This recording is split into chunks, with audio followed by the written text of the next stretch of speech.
मैं सबसे पहले अपनी पार्टी के कायद,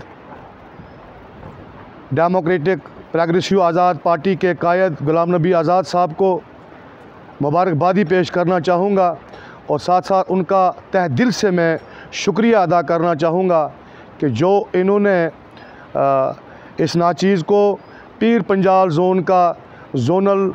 सेक्रेटरी जो है, जनरल सेक्रेटरी जो है वो अब पार्टी की तरफ से मुंतखब किया। और इसके साथ साथ मैं ये भी कहना चाहूँगा कि यहाँ पर डिस्ट्रिक्ट पुंछ के अंदर गुज़श्ता 2 हफ्ते पहले जो यहाँ पर एक बहुत बड़ा एक्सीडेंट हुआ, जो बहुत बड़ा एक नुकसान हमें हुआ, हमारे 5 फौजी जवान जो है वो शहीद हुए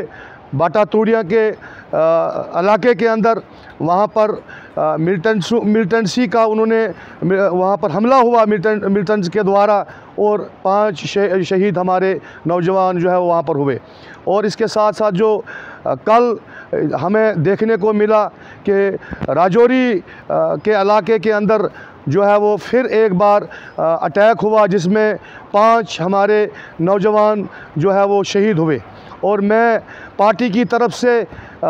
उनको श्रद्धांजलि पेश करता हूं और अज़हार अफसोस करता हूं। और साथ साथ मैं ये भी कहना चाहूँगा कि हमारी जो सरकार है, जो हमारे गृह मंत्री जी हैं, उनको कड़े से कड़े कदम उठाने चाहिए और मिलिटेंसी का मुकाबला करना चाहिए।